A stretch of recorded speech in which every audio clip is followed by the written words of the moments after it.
Assalamualaikum warahmatullahi wabarakatuh. Perkenalkan, nama saya Salsabila Ina Mediani dari kelas 4F dengan NPM 201063117098. Video kali ini dibuat untuk memenuhi ujian akhir semester pada mata kuliah Sistem Operasi dengan dosen pengampu Bapak Priyade Gautama MKom dengan pembahasan proses penjadwalan CPU. Di sini ada isi pembahasan pada video kali ini. Yang pertama ada FCFS atau First Come First Serve. Lalu yang kedua ada SCF non-preemptive dan preemptive. Yang keempat ada priority scheduling non-preemptive dan preemptive. Dan yang keenam ada round robin dan round robin preemptive. Langsung masuk ke pembahasan yang pertama yaitu FCFS atau First Come First Serve. Sebelum masuk ke soalnya, saya akan menjelaskan sedikit pengertian mengenai FCFS.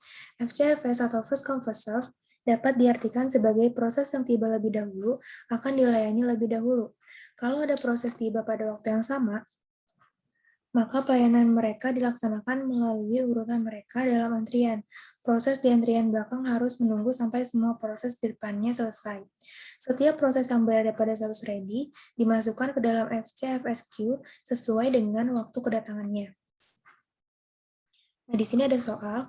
Berikut ini terdapat proses pada sebuah CPU dengan arrival time atau AT dan burst time atau BT-nya masing-masing. Gambarkanlah Gantt chart dan tentukan rata-rata waktu tunggu dengan algoritma FCFS. Nah, ini langsung masuk ke pembahasan. Nah, di sini ada tabel proses namanya, yang memuat beberapa informasi atau entitas. Nah, yaitu yang pertama ada proses.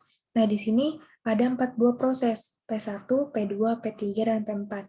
Nah, kemudian ada arrival time atau waktu kedatangannya. Jadi masing-masing proses di sini memiliki waktu kedatangannya masing-masing. Kemudian ada burst time atau waktu eksekusi yang dibutuhkan. Jadi masing-masing proses juga memiliki waktu eksekusi yang diperlukan. Oke, cara pengerjaan ini seperti yang ada di layar sini. Pertama-tama kita membuat Gantt chart terlebih dahulu. Nah, Gantt chart ini berfungsi untuk menggambarkan alur proses ketika dieksekusi. Oke, yang pertama kita mulai dari 0 terlebih dahulu.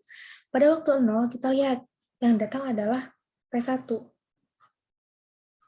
Ya, pada waktu 0, kita lihat yang datang adalah proses 1 atau P1.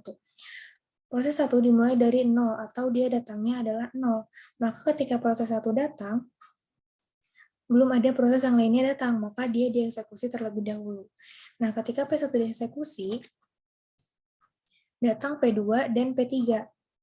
P2 datang pada waktu 2 dan P3 datang pada waktu 4. Oke, P1 di sini dia dieksekusi sebanyak 5, karena dia burst-nya adalah 5. Ya, di sini ketika P1 dieksekusi, maka tidak ada proses yang lainnya menunggu.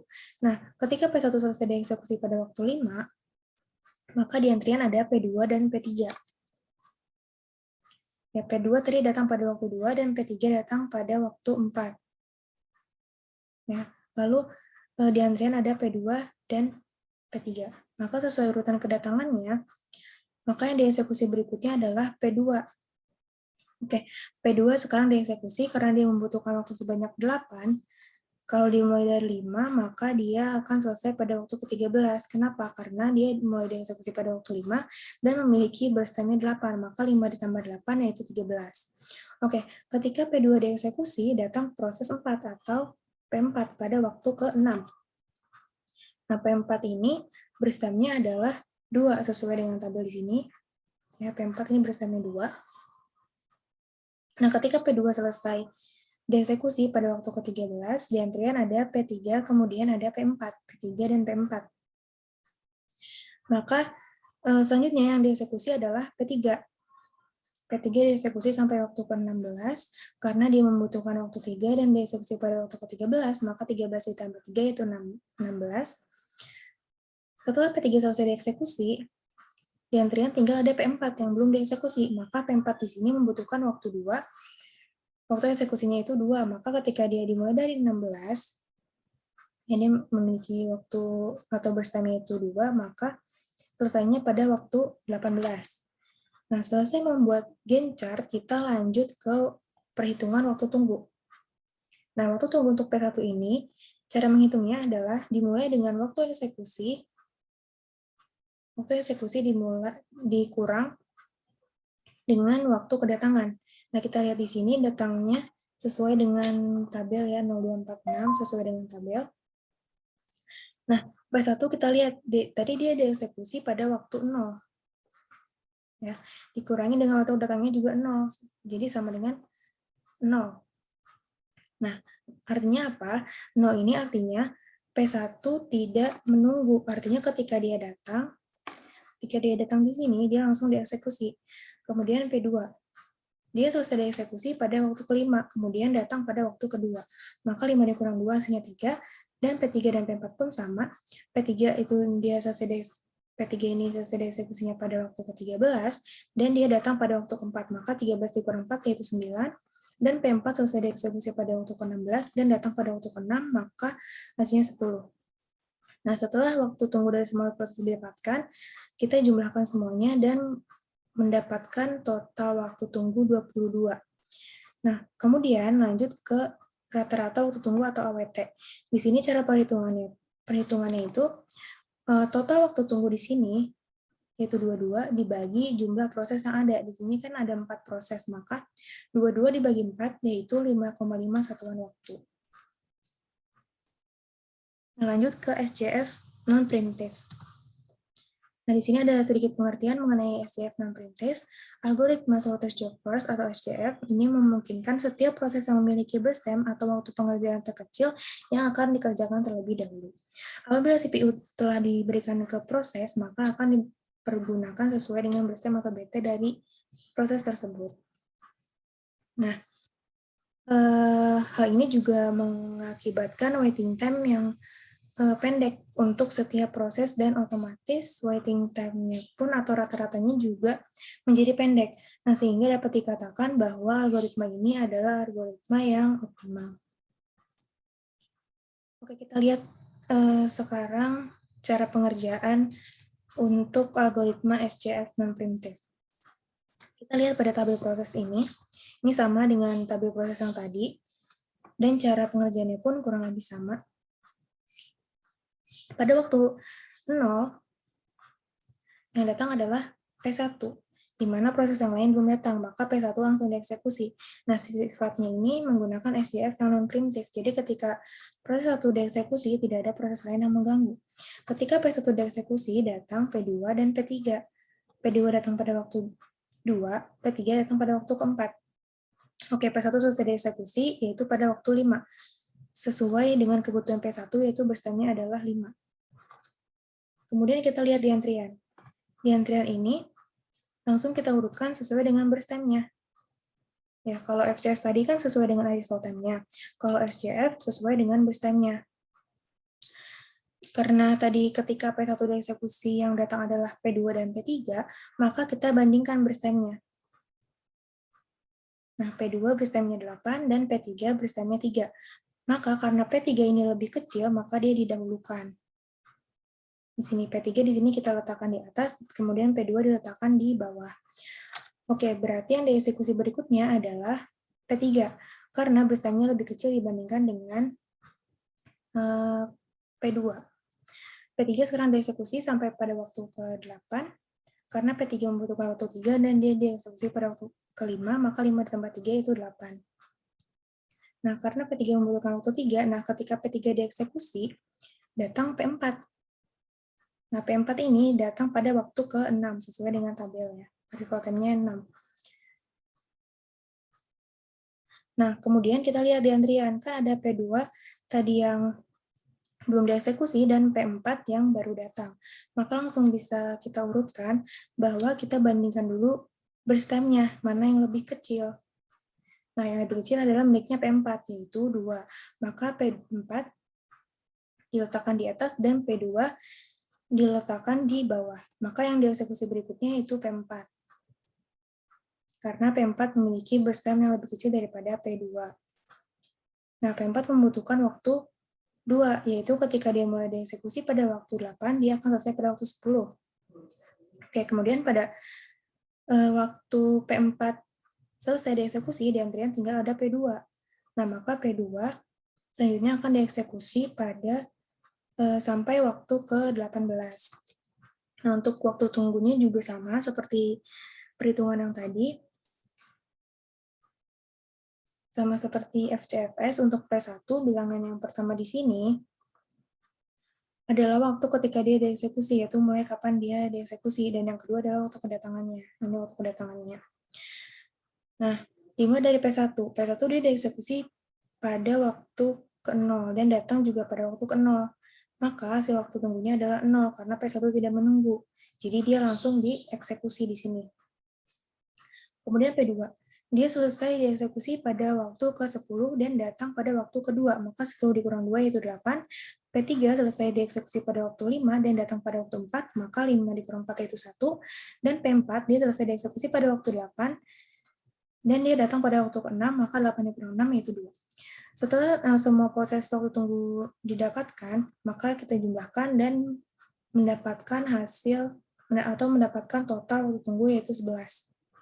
Selanjutnya menghitung rata-rata waktu tunggu atau AWT. Di sini total waktu tunggu yaitu 11 dibagi jumlah proses yaitu 4. Maka 11 dibagi 4 yaitu 2,2 satuan waktu. Selanjutnya ada SCF primitive. Di sini ada pengertian SCF primitive. Primitive shortest job first atau PSJF disebut juga sebagai shortest remaining time first. PSJF merupakan penjadwalan dengan prioritas dan dengan preemsi. Prioritas didasarkan kepada pendeknya sisa proses, makin pendek sisa proses, makin tinggi prioritasnya. Selanjutnya, dengan ketentuan ini, ketika tiba, proses terpendek di bagian belakang antrian tidak saja berpindah ke bagian depan antrian, melainkan juga melalui preemsi. Mengeluarkan proses yang pada saat itu berada di dalam proses jika ada. Oke, kita langsung masuk ke pembahasan soalnya. Seperti biasa, di sini ada tabel prosesnya. Cara pengerjaannya adalah dimulai pada waktu 0, yaitu ketika P1 datang. Nah, karena proses yang lain belum datang, maka yang dieksekusi pertama adalah P1. Nah, di sini perbedaannya adalah di mana sifat dari primitif, yaitu ketika suatu proses dieksekusi, maka dia akan digantikan oleh proses yang lain. Maka ketika P2 datang, ini kita cek terlebih dahulu burst time-nya. Maka kita dieksekusi pertama. Nah, kita cek terlebih dahulu P2 burst time-nya 8 dan P1 burst time-nya sisa atau sisa 3. Kenapa? Karena P1 dieksekusi sebanyak 2 kali atau 2 satuan waktu, yaitu dimulai dari pertama kali dia datang langsung dieksekusi, yaitu pada waktu 0 sampai pada waktu 2 ketika P2 datang. Pada waktu 2 ini, P1 sisa burst time-nya adalah 3. Karena 5 dikurang 3 yaitu 5 dikurang 2 yaitu 3. Kemudian kita bandingkan 3 dengan 8 ini sesuai dengan algoritmanya, yaitu di mana burst time yang paling pendek itu yang akan didahulukan. Maka P1 dieksekusi. Kemudian pada waktu 4 juga sama. Pada waktu 4, P1 burst time-nya sisa 1. Kenapa? Karena dia dieksekusi sebanyak 2 satuan waktu, maka 3 dikurang 2 itu sisa 1. Kemudian pada waktu 4 datang P3 dengan burst time-nya yaitu 3. Maka yang akan dieksekusi berikutnya adalah tetap P1 pada waktu kelima. Kemudian pada waktu 5 kita lihat di antrian, kita langsung urutkan P3 dan P2. Karena burst time P3 lebih kecil, maka dia dieksekusi. Nah, ketika P3 dieksekusi pada waktu 6, di sini datang P4. P4 datang pada waktu 6, maka di sini kita bandingkan. P3 sisa burst time-nya adalah 2. Kenapa? Karena dia dieksekusi sebanyak 1 satuan waktu. Tadi kan burst time P3 adalah 3 ya. Nah, kemudian sudah dieksekusi sebanyak 1 satuan waktu. Dari 5 ke 6. Maka sisa burst time-nya adalah 2. Kemudian P3 dieksekusi sampai waktu ke 8. Nah, pada waktu 8 di antrian ada P4 dengan burst time-nya yaitu 2 dan P2 dengan burst time-nya yaitu 8. Maka yang dieksekusi berikutnya adalah P4. Karena burst time-nya hanya 2 atau lebih kecil daripada burst time yang dimiliki oleh P2. Oke, P4 dieksekusi sampai pada waktu ke-10, karena dia memiliki burst time-nya 2 dan dieksekusi pada waktu 8. Jadi 8 tambah 2 itu 10. Dan di antrian tinggal ada P2. Maka P2 dieksekusi sampai pada waktu ke-18. Nah, untuk perhitungannya pun waktu tunggunya sama seperti algoritma sebelumnya, yaitu waktu selesai dieksekusi dan waktu kedatangannya. Di sini P1 dieksekusi pada waktu 0 dan dia langsung dieksekusi, maka dia tidak ada waktu tunggunya. Lalu yang P2 ini dia selesai pada waktu 10 dan dia datang pada waktu kedua. Maka hasilnya 8, P3 selesai pada waktu 5, dan dia datang pada waktu keempat, maka 5 dikurang 4 yaitu 1, P4 dia selesai pada waktu ke-8, dan dia datang pada waktu ke-6, maka 8 dikurang 6 yaitu 2. Nah, setelah itu kita jumlahkan waktu tunggunya dan menghasilkan total waktu tunggu yaitu 11. Nah, untuk menghitung rata-rata waktu juga sama. Total waktu tunggu yaitu 11 dibagi jumlah proses. Jumlah prosesnya 4, maka 11 dibagi 4 yaitu 2,2 satuan waktu. Nah, lanjut ke yang keempat, yaitu priority scheduling non-preemptive. Ini ada pengertian PS non-preemptive. Priority scheduling merupakan algoritma penjadwalan yang mendahulukan proses yang memiliki prioritas tertinggi. Setiap proses memiliki prioritasnya masing-masing. Pada algoritma ini terdapat dua macam penjadwalan, yaitu preemptive dan non-preemptive. Non-preemptive merupakan proses yang baru datang tidak dapat mengganggu proses yang sedang berjalan, tetapi hanya diletakkan di depan queue. Nah, di sini ada soalnya. Berikut ini terdapat proses pada sebuah CPU dengan arrival time, burst time, dan prioritinya masing-masing. Gambarkanlah, gen chart, dan tentukan rata-rata waktu tunggu dengan algoritma PS non-preemptive. Nah, di sini ada pembahasannya. Lanjut masuk ke pembahasan. Di sini yang membedakan itu, di sini di tabelnya ada prioritinya. Nah, kalau dilihat dari soalnya, yang akan datang terlebih dahulu yaitu P1 kan di sini. Maka P1 yang akan masuk terlebih dahulu. P1 dengan berstamnya 5 dan prioritinya 2. Nah, dia yang akan berjalan terlebih dahulu. Kenapa? Karena arrival time waktu kedatangannya yang awal adalah proses 1. Maka P1 lah yang akan berjalan. Pada waktu kedua, di sini P2 datang dengan berstamnya 8 dan prioritinya adalah 1. Oke, jika dibandingkan dari P1 dengan P2, maka yang akan menjadi prioritas selanjutnya yaitu P2. Kenapa? Karena prioritinya lebih tinggi dibandingkan P1, sehingga P1 akan masuk ke dalam antrian. Nah, berhubung P1 sudah berjalan sampai 2 kali, maka akan menyisakan berstamnya adalah 3. 5 dikurang 2 yaitu 3. Dan prioritinya adalah 2. Nah, kalau kita lihat mana yang paling tinggi dari kedua yang sedang berjalan, yaitu P2 dan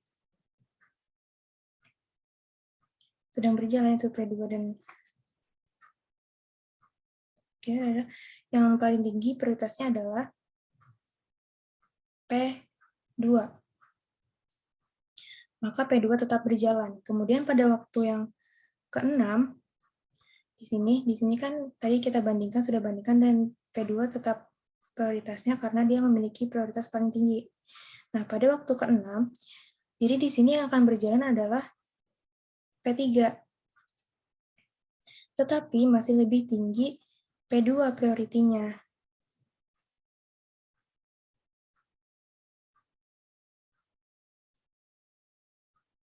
Nah,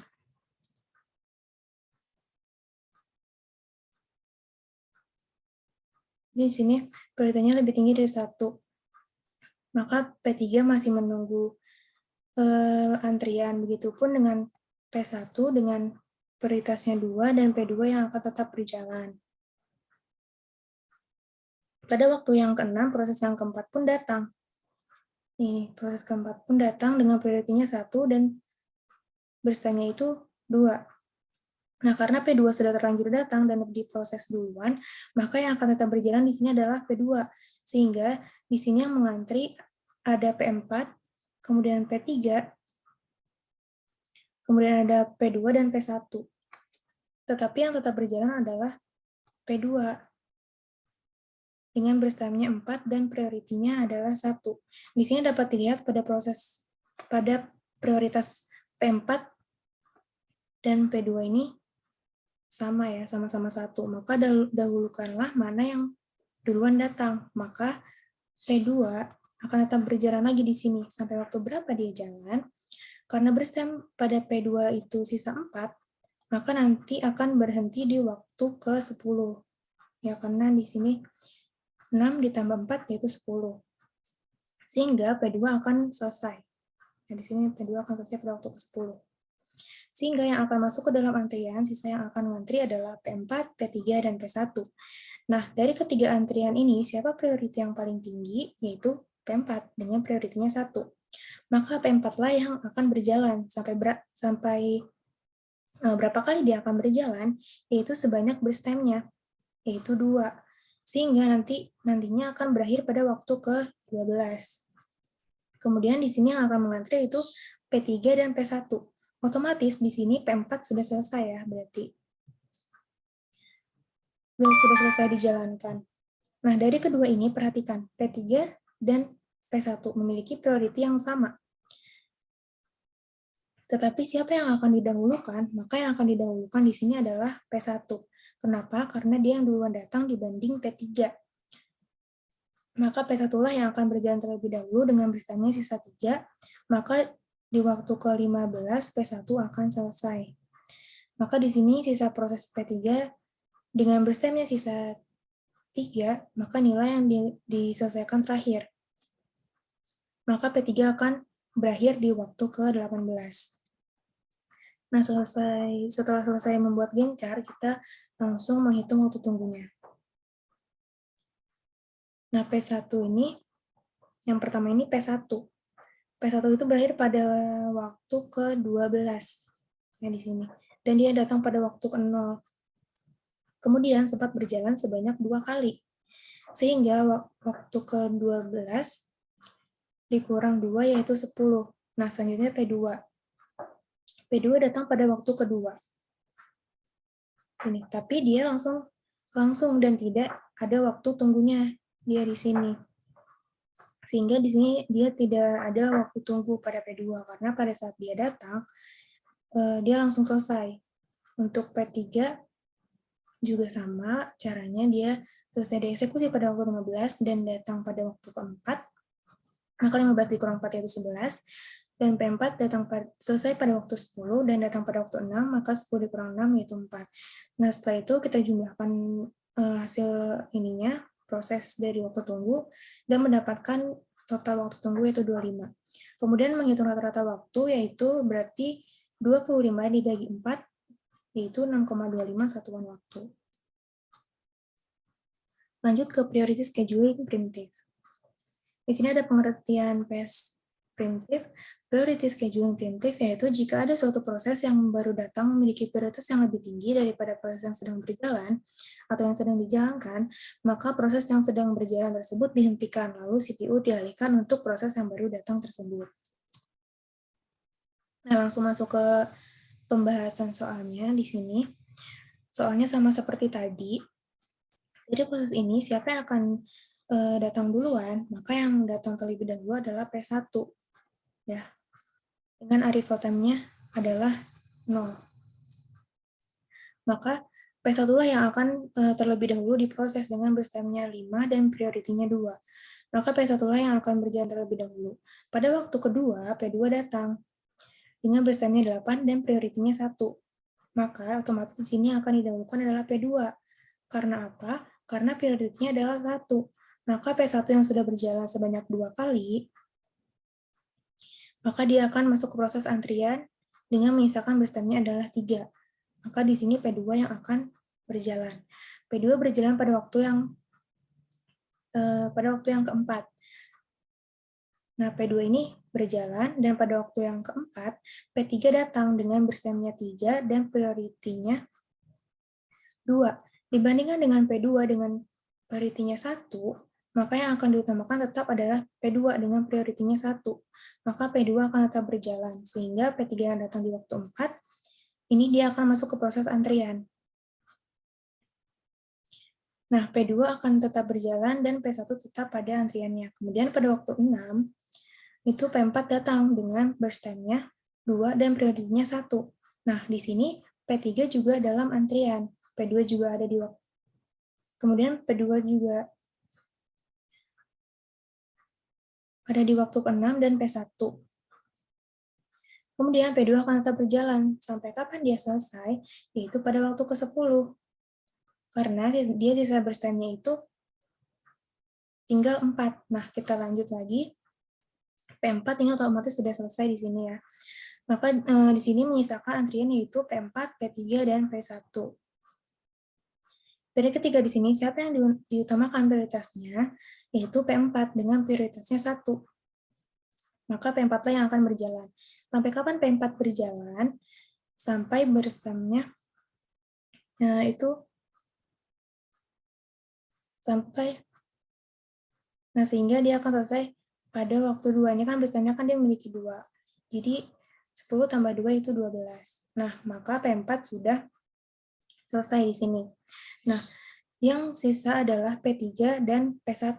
Karena di sini burst time-nya sama-sama 3, maka proses yang akan dijalankan adalah proses yang sedang berjalan, yaitu P3 dengan burst time-nya 3 dan priority-nya 2. Maka terakhir sisa P1 dengan sisa burst time-nya 3, maka akan selesai pada waktu ke-18. Setelah selesai membuat Gantt chart, langsung dilanjutkan ke waktu tunggu. Untuk perhitungannya pun sama. Jadi di sini P1 selesai pada waktu 15 dan datang pada waktu 2, maka 15 dikurang 2 yaitu 13. P2 di sini karena dia langsung selesai, maka dia tidak memiliki waktu tunggu. P3 dia selesai pada waktu 12 dan datang pada waktu 4, maka 12 dikurang 4 yaitu 8. P4 ini dia selesai pada waktu 10 dan datang pada waktu 6, maka 10 dikurang 6 yaitu 4, dan hasil waktu tunggu ini dijumlahkan dan mendapatkan total waktu tunggu yaitu 25. Kemudian menghitung rata-rata waktu di sini total waktu tunggu yaitu 25 dibagi jumlah proses yaitu 4, maka menghasilkan 6,25 satuan waktu. Nah, selanjutnya ini ada round robin. Di sini ada sedikit pengertian round robin.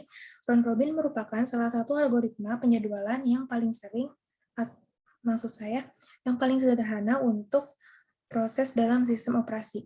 Round robin ditugaskan untuk membagi waktu setiap proses pada porsi yang sama dan dalam urutan melingkar. Menjalankan semua proses tanpa prioritas dikenal juga sebagai eksekutif siklik. Nah, ini masuk ke soal round robin. Nah, jadi kalau algoritma round robin ini ada istilah quantum time. Apa itu quantum time?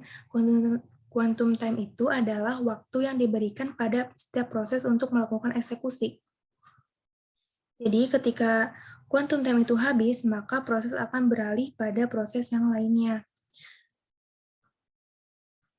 Nah, langsung saja ke pembahasan soal. Nah, di sini masih menggunakan tabel yang sama ya, yaitu ada 4 proses, yaitu P1, P2, P3, dan P4. Kemudian arrival time-nya segini, maksud saya di sini arrival time-nya segini, dan burst time-nya pun sama.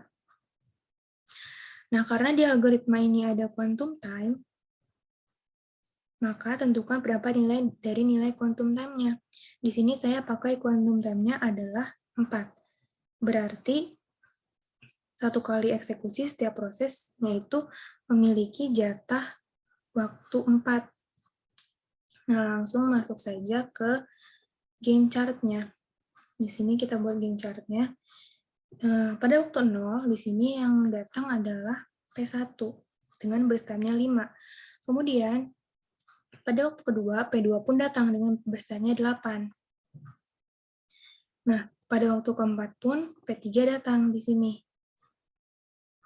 P3 masuk ke dalam antrian, karena P2 terlebih dahulu yang datang, kemudian di sini P1 bersama sisa 1. Kenapa? Karena dia sudah jalan sebanyak 4 kali, maka 5 dikurang 4 yaitu 1.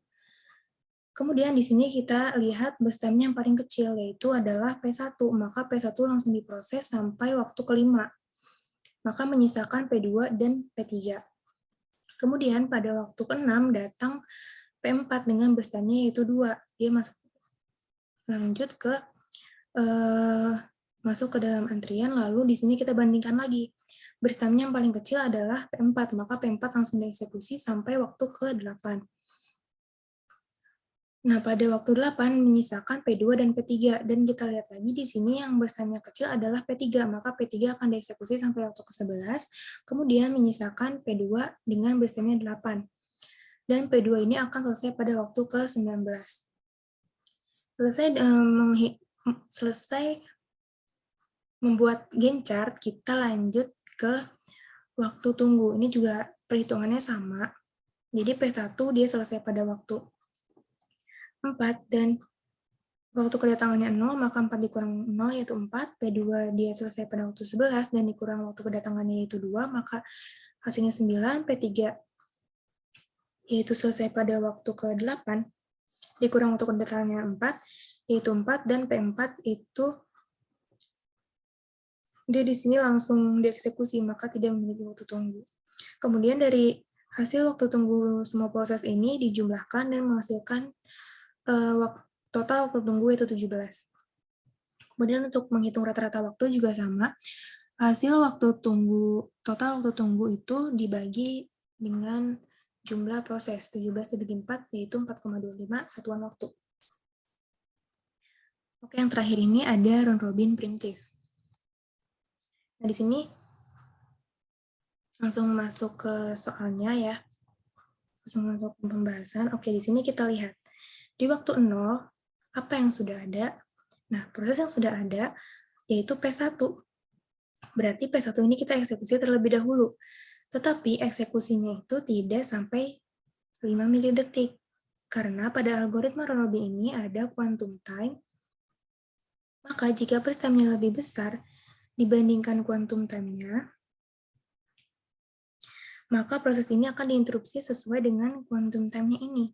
Berarti P1 akan diinterupsi pada waktu ke-4.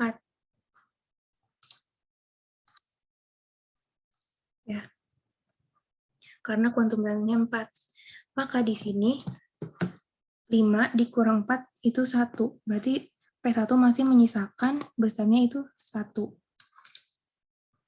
Kemudian lanjut ke P2. Di sini P2 juga burst time-nya lebih besar daripada quantum time-nya. Maka di sini P2 jalan sampai ke waktu ke-8. Maka di sini 8 dikurang 4, yaitu 4.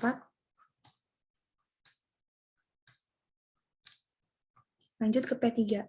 Nah, P3 di sini dia burst time-nya lebih kecil daripada quantum time-nya. Maka di sini P3 langsung selesai. Dia selesai dieksekusi pada waktu ke-11. Kenapa 11? Karena 8 ditambah burst time-nya ini 3, yaitu 11. Maka P3 sudah selesai. Lanjut ke P4. P4 juga sama, dia burst time-nya lebih kecil daripada quantum time-nya, maka P4 pun selesai pada waktu ke-13. Ya, ini sudah selesai. Nah, di sini P1 dan P2 masih menyisakan burst time-nya, maka di sini akan dijalankan lagi.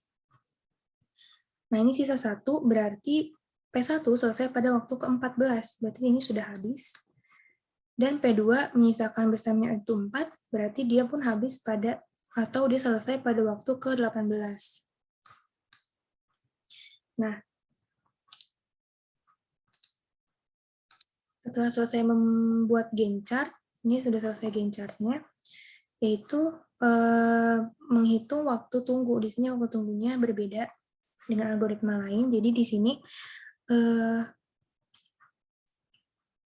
cara perhitungannya itu dia waktu selesainya itu pada P1 ini selesai pada waktu ke-14. Kemudian dikurang arrival time-nya dan dikurang burst time. Maka 14 dikurang 0 dikurang 5 yaitu 9.